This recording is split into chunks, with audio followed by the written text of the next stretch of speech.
Okay, so welcome back. So in this video, pag-usapan natin is L'Hopital's rule in the form of infinity minus infinity. Okay? So kapag we have the form infinity minus infinity, this is usually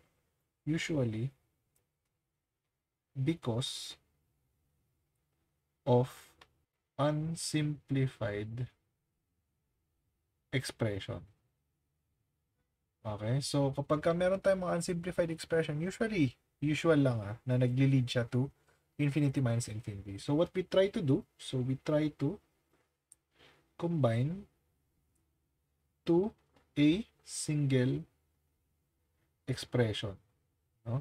So if we have limit as x approaches a ng f of x minus g of x, tapos naging infinity minus infinity, what we try to do is to get the limit as x approaches infinity. Pagtatry natin na i-combine into one term. No?